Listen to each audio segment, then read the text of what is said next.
Konnichiwa ninjas, it's me, Ninja Lens, and today I wanted to try something new. Kind of like a story, thought-provoking, kind of just random ideas slinging around, nothing going on. I don't know exactly how to describe it, kind of like a story time video. Let's get right into it. So, the other day, I was going through the drive-thru at Culver's.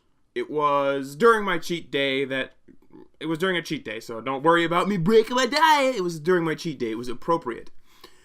And I saw a young man. He couldn't be older. He couldn't be much older than me. He was probably 18 to 23 or something like that. I don't know how old he was, but he looked pretty young. He looked like he was in high school, graduated high school or still in college. He might have been like under 18 and shouldn't be doing this, but I saw him standing. He was in a Culver's uniform, so he worked at Culver's, and he was standing in what I guess is their smoking area, right between the sign.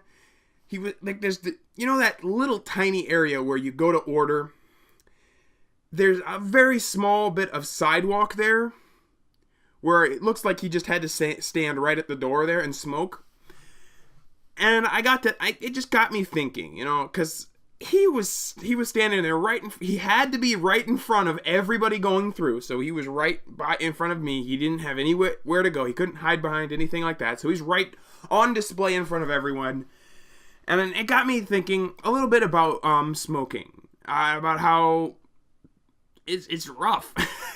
Because when I was working at Target, there was a smoking area, and it was literally the entrance of the store. First of all, I can't even, you think about it, the ideas behind smoking right in front of the store, it makes no sense. As for Target, they try and build this clean, perfect, friendly, happy vibe at Target, and they force all of their smoker employees to sit out there and smoke in front of everybody, clouding up the air in front of everybody who goes in.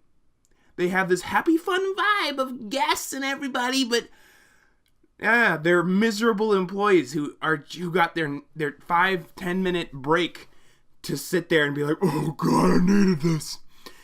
And it got me thinking, everywhere you work, I can't imagine. Oh God, I itched my ear. Everywhere you work, as a smoker, everywhere you work, you're going to have just inescapable, huge troubles and problems trying to work as a smoker.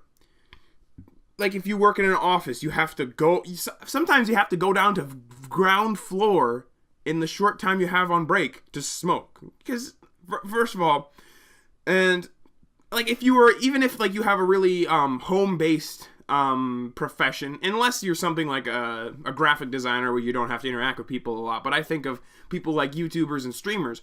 Maybe YouTubers get away with it a lot. But then again, I see a lot of YouTubers smoke and get called out for it. Well, you can hide the fact that you're a smoker. You don't have to smoke all the time. And your audience doesn't have to think you're a bad person. But that's not what I want to talk about. Like a streamer, if you have to take a smoke break, you'd have to leave your stream and come back. And people are like, oh wow, that's quite a long break from streaming. Or you'd have to smoke in front of your viewers. And I don't know. People will give you a hard time.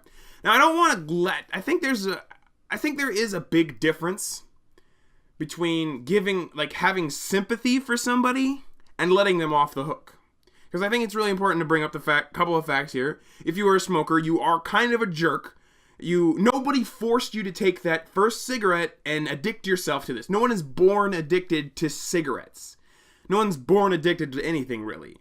And you kind of made that conscious decision, even though smoking is pretty unpleasant, to forcibly make yourself do it and become addicted. Is it on? Yeah, it's on. You forcibly made yourself become addicted to cigarettes. So I'm not letting you off the hook there. But I'm just saying. And once again, you're smoking outside, you are increasing my chances.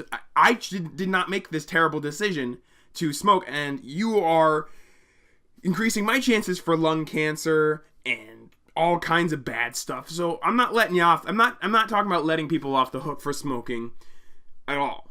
And of course, if you're a smoker, you're also, since most people decide to smoke through peer pressure. So if you are a smoker, there's a pretty good chance that you have pressured somebody into starting smoking when they didn't need to. And like, personally, I deal with this all the time. This girl, I remember at a convention, this girl says, Dylan, if you want, you gotta go out and smoke. If you don't smoke, you're not gonna go anywhere with your career, and you're not gonna make it anywhere. But if you do smoke, smoking is the greatest networking opportunity you will ever get. If you don't smoke, you're not gonna get anywhere. You're not gonna meet anybody. And I'm just like, you know what? I'll be fine with that if I don't have to look like I'm 40 when I'm 20. Hey, she's younger than me too, and sound bad. So I'm not letting people off the hook. They peer pressure. They do that, things like that. But I'm thinking about just kind of having sympathy for people who smoke. It cannot be easy to try and like I said, I'm not letting them off the hook. You made the decision to get on cigarettes, and I'm not going to give you any fancy stuff because, poor smokers gotta do that. But I kind of want to give some. What I'm talking about is giving consideration for just the miserable stuff they have to deal with. Like I said, they made this decision. You know what? No one forced them to take their first cigarette, unless someone did, which apparently is a thing that can happen, which is bad, but it doesn't happen that often that they physically force you to start smoking. That's like what they do when you're being tortured or something like that. You're physically forced. Some people get peer pressured, which is scummy, but I've been peer pressured to smoke my entire life, and I decided not to, so it's not impossible not to. What it eventually comes down to is you made a bad decision then, and I kind of decide to have a little bit of, I personally think that it'd be okay to have a little bit of sympathy for you, because I know it's rough. It cannot be easy. People, to get out there and get your mind, like, this pressure off of your brain. I don't know what it's like to be addicted to cigarettes, but I've had it described to me, where you're just like, I have to do this. Like, your entire brain is just like, I need it, and you have to do it, and it's just like, it's pain. It's kind of like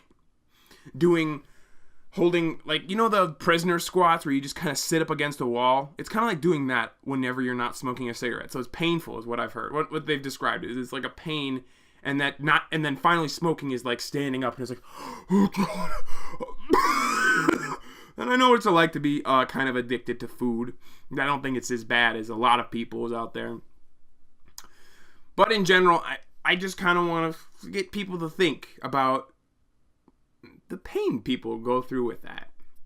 Maybe this was just a stupid video about me having a bunch of stupid, like, unorganized thoughts, and that's what this is. I just had a thought, and then I just kind of decided to think it out over the past couple of days, and then sit down here and say, what about the I'm a Mario? I just like, what about this? Let's think about this. What does that mean? Perhaps this video is dumb, and if you want me to know that this video is dumb, you gotta do that dislike button. There's no way for me to know if the video is bad or not. If you don't click the dislike button, tell me in a comment what you thought might be better, what just is dumb.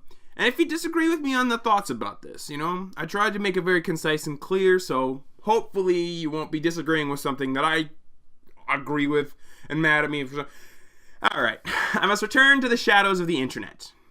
But on the flash of the camera, I will return to the light. Ninja!